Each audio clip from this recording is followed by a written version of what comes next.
This is the second chapter in Grant's backstory. He still went by Jeent back then. I mean, not that anybody knew him, but it wasn't until after in the village that he was named Grant. But anyway,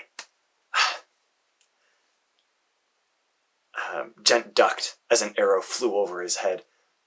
The whole contraption was clicking, and he couldn't get it to stop. Reaching out with his foot, he kicked at the trail of redstone dust, breaking the connection, and the whole contraption fell silent. He sighed and went to grab the arrow that had clattered across the stones behind him, and looked back at his contraption. He went to the repeater and pulled out the wooden post with redstone dust on top, moving it a little back. He had to get the timing just right. The whole thing was so infuriating. He just couldn't get it to work right. He picked up the redstone torch, pulled it out of the contraption, and the whole thing, the glow, died down as he set the redstone torch into the bracket on the wall. If you could call it a bracket, everything was rough here, but it worked, and it was Jeent's. It was all his own. He'd come back to this another day, but he needed to take a break from thinking about this, and began to make his way back up the steps to the main floor of the house that he was building. He hadn't been out for long, just a few months, but already he'd done so much here, and it was so liberating to be able to do whatever he wanted to do. But Jeent, as he was making his way up the stairs, he heard a sound in the main floor of his room, and tensing, he stepped more quietly, pulling a knife from his belt, and crawling up to the trap door that separated this area from the rest of his house. He looked through to see tall, gray-skinned beings looking through the house and coming through the entrance. They were back. He ducked down and made his way around to the outer wall, the outer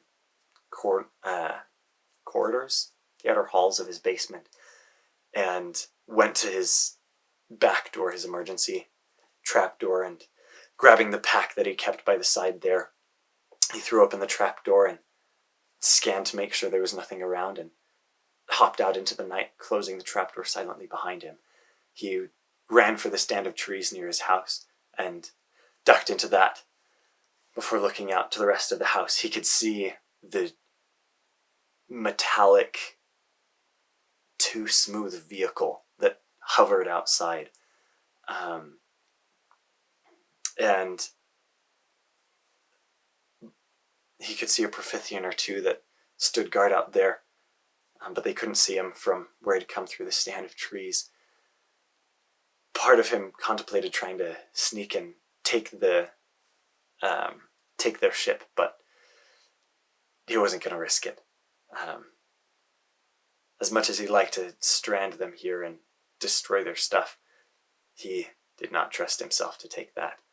Besides, they had guns and things that he did not understand.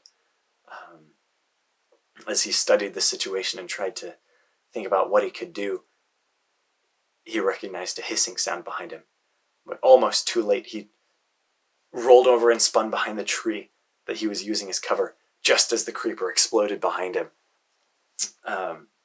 It threw ground and branches nearby in every direction, and he winced as some of the flying rubble caught his shoulder and broke skin. Glancing back, he saw that the Profithians had noticed the explosion and were coming over to investigate. Lord Ruler, he took off into the stand of trees, keeping a better watch for monsters in the night, and made his way to the far side of the stand of trees. Glancing behind, he saw that the Profithians had smaller vehicles of some kind and were zooming out to meet him. He ran for all he was worth, grabbing something out of his pack and dropping it. It wasn't going to be any good running or fighting. The Profithians were coming for him. But he ran, and they came to where they were on both sides of him and pinned him toward the edge of a cliff. And he came close to the edge of the cliff before spinning around, and the Profithians were there waiting for him. One of them began to speak, and a glowing, flashing thing on its chest began to vibrate and speak normally. As the alien spoke, he heard it call out his name. He wasn't sure how they knew his name, but said that he was guilty of interdimensional crimes, and they started making their way towards him. He took another step back, and his foot slipped on the rocks at the edge of the cliff, and the ender pearl dropped out of his hand over the edge of the cliff. One of the Profithians got off their bike and aimed a gun at him, and he looked to take another step back, tried to dodge out of the way as the alien shot. It managed to get his leg with a dart, and he toppled over the edge of the cliff.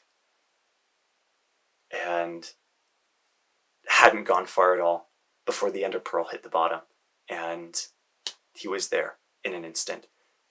On the ground, he managed to pull himself up and pulled the dart out of his leg and ran for a stand of trees, but immediately could feel his power, his energy was being siphoned. Something was wrong, but he felt weak. He managed to get to the stand of trees, but his legs weren't working, and he pulled himself along by his elbows and tried to pull himself behind a tree.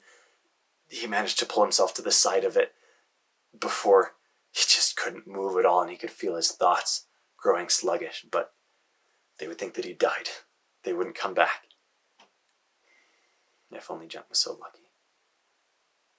Before long, the Profithians came down in their ship and landed. They found him with no trouble at all, and helpless, he watched as they dragged him into their ship and took him to their city, brought him to a white room where they strapped him down and placed a machine over his head.